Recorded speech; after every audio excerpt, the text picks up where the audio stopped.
Olá, tudo bem, gente? Como é que vocês estão? Espero que todo mundo esteja bem. E hoje, como sempre, eu preparei aquela aula bem legal. Espero que vocês gostem. Mas antes, deixa o like, se inscreva no canal, que isso vai incentivar nós a produzir cada vez mais materiais didáticos para vocês. Hoje, a gente vai falar sobre o fim do bloco comunista. A gente vai falar sobre a União Soviética, como foi o início do fim, como foi que caiu a chamada cortina de ferro, né? E como foi o fim da União Soviética, né? Então isso tudo está ligado verdadeiramente às influências até hoje que existe sobre todos os países, né? Os Estados Unidos é altamente influente, a Rússia é muito influente no mundo de hoje. Então todas essas influências ainda estão dispostas hoje desde a Guerra Fria, e a gente vai entender esse processo hoje. Vamos lá? Vamos começar? Após o fim da Segunda Guerra Mundial e o início da década de 80, né, as duas superpotências, né, que são os Estados Unidos e a União Soviética, eles disputavam a hegemonia mundial, que a gente chama hoje de Guerra Fria. O governo soviético, nesse período, ele conseguiu garantir os direitos básicos da população, né? Educação e saúde. Ele também passou por um processo de intensa industrialização, né? E um grande avanço científico. Só que a partir da década de 70, né, a sociedade que era burocratizada começou a dar sinais de esgotamento, principalmente através da sua economia estatizada. As razões desse esgotamento era o controle do Estado na economia, né? Porque o Estado estabelecia metas para os setores produtivos, né? Que era chamado planos econômicos, esses planos de atividades econômicas. E o governo soviético, ele dizia às fábricas a quantidade que ela deveria produzir, onde comprar as matérias-primas, ele decidia o preço da mercadoria e o salário dos trabalhadores. Então a gente vai observar que a União Soviética, ela tinha um controle rígido na sua economia, e isso vai fazer que as economia do país entre em esgotamento. Burocratas nesse período eram indicados pelo governo para dirigir as empresas. O principal objetivo dos burocratas era manter fixas as metas que eram traçadas pelo governo. Só que nesse período não existia a concorrência, né? Então as pessoas não se preocupavam com a qualidade nem aprimorar as mercadorias. E também a gente vai observar que não era oferecido ao consumidor variedades de escolha. Então isso também prejudica muito os negócios, já que o consumidor não pode escolher o produto que ele vai comprar. Então essa grande variedade, essa pouca variedade que não era oferecida aos consumidores soviéticos, também interferia na economia.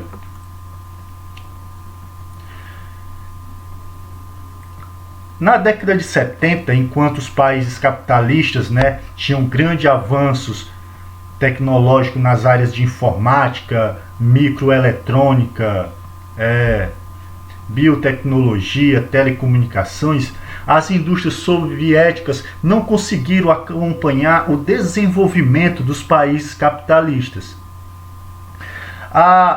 Por quê? Principalmente um dos fatores foi porque o governo soviético ele destinava todos os recursos, grande parte, na verdade, dos recursos para a construção de armas, né? Porque eles estavam ainda saindo da Guerra Fria. Eles queriam fazer frente aos Estados Unidos na corrida armamentista. E isso fez com que a economia soviética entrasse em colapso.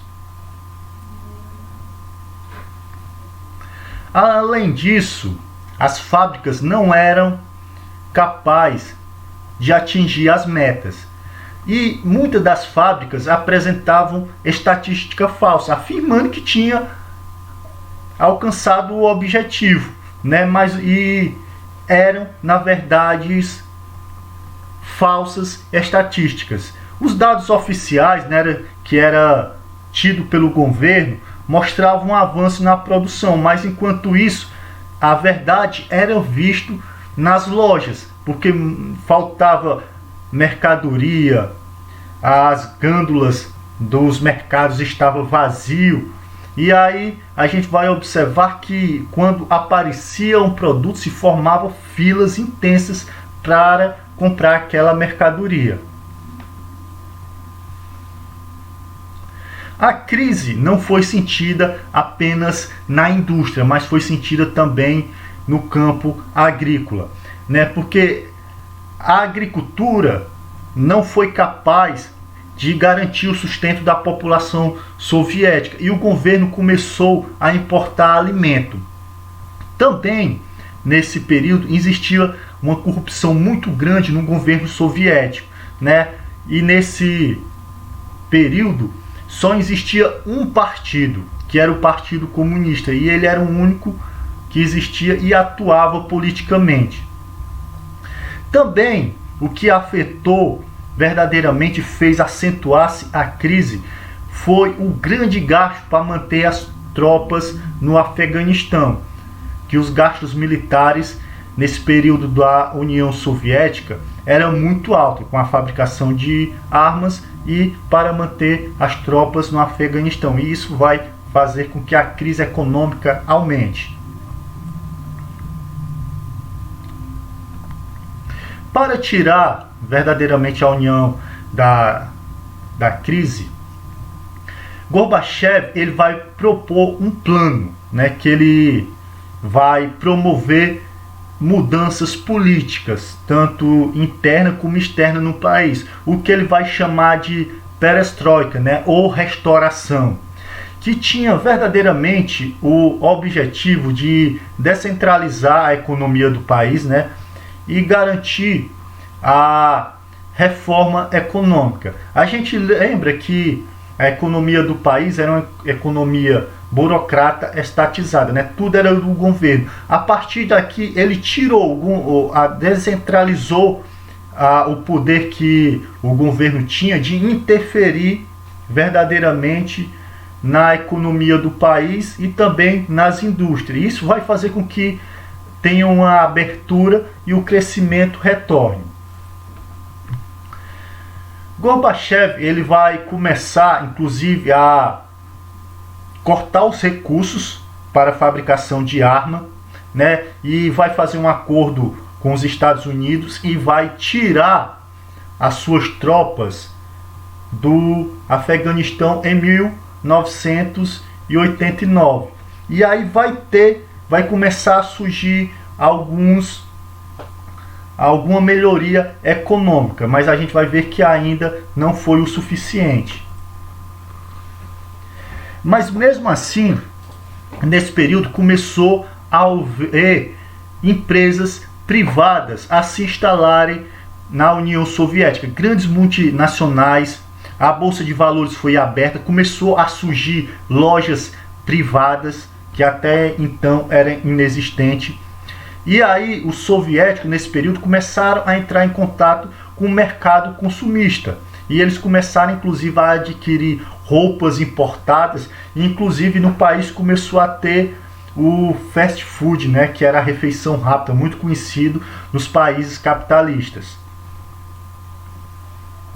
Além disso, o Gorbachev ele vai promover a abertura política, né? Ele vai criar um conjunto de medidas conhecida como glasnost ou transparência, que vai libertar os presos políticos, abolir a censura e vai verdadeiramente estourar o pluripartidarismo. Quer dizer o quê? Que antes só existia um partido político, agora poderia existir mais diversidade política.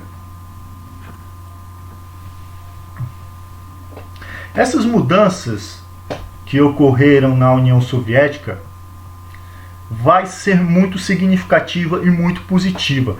E aí o Gorbachev ele também vai começar a estimular os países do leste europeu que eram influenciados pela União Soviética a também adotar essas políticas. Então esses países do leste europeu eles vão começar a adotar política bem semelhante à perestroika e à glasnost, né, que vão influenciado, claro, pela União Soviética. Mas a gente vai observar que com isso, nesses países, vão ter muitas manifestações, né, pró-democráticas, né, principalmente no leste europeu. E aí, todos os países que viviam ali na órbita da União Soviética, eles começaram a libertar-se um após o outro, principalmente através de sua independência. Mas o marco principal desse período foi a queda do Muro de Berlim, em 1889, né, que era considerado o símbolo da Guerra Fria. E aí, na década de 90, se a gente for observar, a Alemanha vai se unificar. E aí, algum tempo mais tarde, 3 anos mais precisamente, a Tchecoslováquia ela fragmenta-se pacificamente e se transforma em 2 países, né? A República Tcheca e a Eslováquia. E a gente vai observar que a maioria dos países conseguiram a sua independência pacificamente. Um dos poucos países que teve derramamento de sangue foi a Romênia, porque antes o ditador Nicolae Ceausescu, principalmente, ele era odiado pela população, principalmente por seu autoritarismo e pela corrupção. E aí, quando o comunismo chegou ao fim, a população prendeu e executou Ceausescu e sua mulher em 1989. A Iugoslávia, né, que nesse período era formado por 6 repúblicas, né, a Bósnia-Herzegovina, a Sérvia, a Croácia, a Eslovênia, a Macedônia e Montenegro, ela abrigava em seu território uma diversidade étnica e de crenças religiosas, que, claro, isso vai fazer com que entre em conflitos. E aí, na década de 1945 e 1980, quando o governador, né, que é do país, o Marechal Tito, que era um líder comunista que lutou contra o nazismo, ele mantinha a autoridade sobre todo o país e sobre todas as etnias que compunham a população nesse período. Mas quando o líder Tito ele vai morrer, quando ele morre na década de 80, vem à tona as divergências culturais, étnicas e políticas. E aí vai começar a ter algum tipo de violência que mais tarde vão se transformar em guerras. Em 1991, né, a Croácia e a Eslovênia vão anunciar sua independência. O presidente da Sérvia, né, Milošević, ele vai ser contrário a essa decisão. E aí ele vai declarar guerra às repúblicas separatistas. O conflito só vai chegar ao fim quando a ONU envia suas forças armadas de paz para garantir a emancipação das 2 repúblicas. E o conflito só vai chegar ao fim em 1992.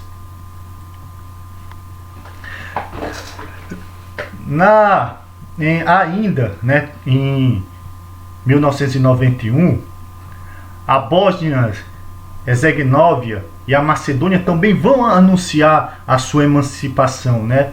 E aí o que é que vai acontecer? A Bósnia não vai concordar. E aí o governo de Milošević vai invadir a região juntamente com os bósnios sérvios. E aí vai surgir uma guerra que vai ser marcada pelas mortes. Mais de 200 mil bósnios muçulmanos, eles vão ser verdadeiramente massacrados na conhecida como limpeza étnica. E aí, de novo, essa guerra só vai terminar em 1995, quando a ONU, né, as forças armadas controladas pela ONU, vão obrigar o governo de Milošević a retirar sua tropa da Bósnia.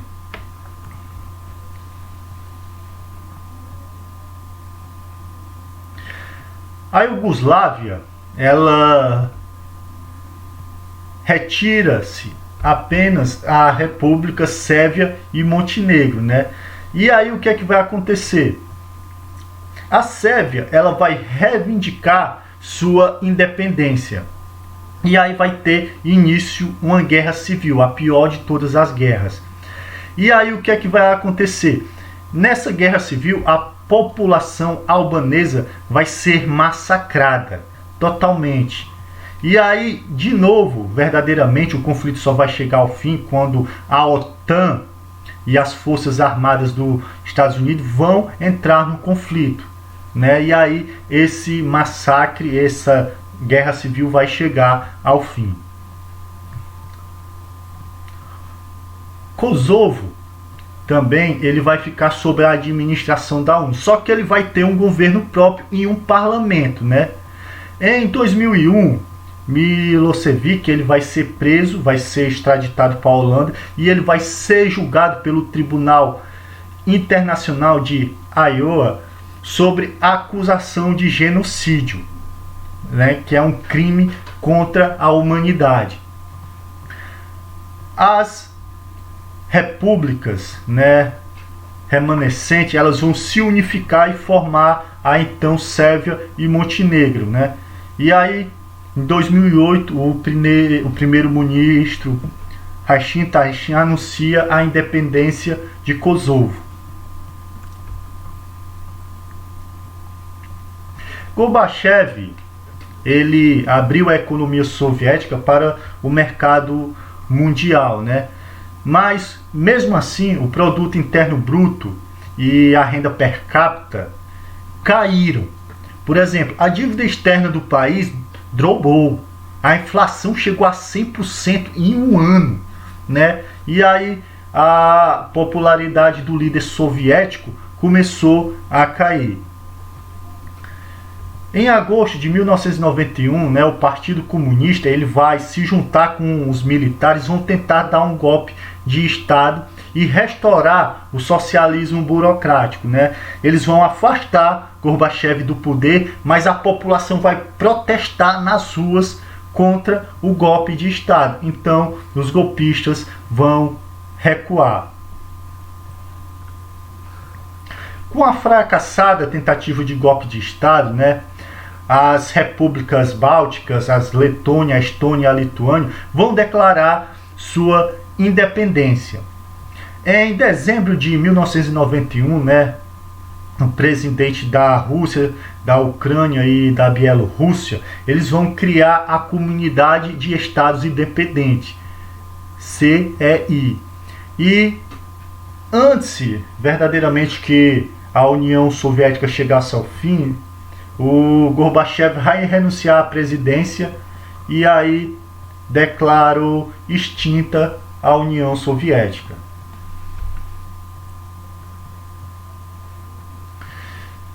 Com o fim da União Soviética, vão ser formadas 15 nações independentes, 20 repúblicas autônomas, cujas 16 é dentro da Federação Russa, recém-criada, né, que a gente observou. Esses novos países, eles vão aderir à chamada Comunidade de Estados Independentes. Com o fim da União Soviética, né, vai começar a haver lutas de caráter nacionalista e separatista, né, principalmente pelas múltiplas etnias que viviam na região. Por exemplo, hoje ainda tem países que lutam pelo direito de se transformar em um estado autônomo. Por exemplo, a Chechênia sonha com sua independência, mas a Chechênia é uma região rica em jazida de petróleo, né, que é utilizada pela Rússia. A Rússia jamais permitiria a independência da Chechênia, e principalmente porque o território da Chechênia é por onde que passa, né, a exportação de petróleo da Rússia. Então é um território estratégico da Rússia, não dá para ele abrir mão. Então acho muito difícil que a Chechênia tenha a sua autonomia. Também em 2002 vai ter conflito entre a Armênia e o Azerbaijão, que eles vão disputar, né, o território de Nagorno-Karabakh, território que fica dentro do Azerbaijão, né, mas que a população, a maioria da população é uma população armênia. Todas essas questões, gente, vai pôr em risco a paz no imenso território que antes era pertencente à União Soviética. O período, né, da Guerra Fria acaba, só que a Rússia ainda é muito importante na diplomacia internacional e ela está ali sempre mantendo oposição aos Estados Unidos, né? Por exemplo, ela sempre apoia partes diferentes das partes que os Estados Unidos apoiam. Por exemplo, quando os norte-americanos, né, eles defenderam verdadeiramente partes contrárias, por exemplo, em conflitos no Oriente Médio, na crise na Síria, nos Balcãs e na Ucrânia. Cada um tomou um lado, e aí sempre em lados opostos, ou na maioria das vezes. O presidente da Ucrânia, Viktor Yanukovych, ele vai rejeitar um acordo político e econômico com a União Europeia. E aí os opositores, eles vão dizer que Viktor, ele é submisso aos interesses russos, né, e aí vai começar a haver protestos violentos, né, que vão ser reprimidos e vai haver dezenas de mortes. Em fevereiro de 2014, né, Yanukovych, ele vai deixar a capital Kiev e vai para a cidade de Kharkiv. E aí o parlamento na Ucrânia vai destituí-lo do cargo e convocar novas eleições. Os militares, né, que são pró-Rússia, eles vão tomar o Conselho Nacional da Crimeia, né, em março de 2014, e o parlamento vai ser convocado um referendo para definir se a região ela vai se desligar da Ucrânia e vai se anexar à Rússia. O parecer vai ser favorável à união com a Rússia, e aí o território da Crimeia em poucos dias estava sob o controle das tropas russas.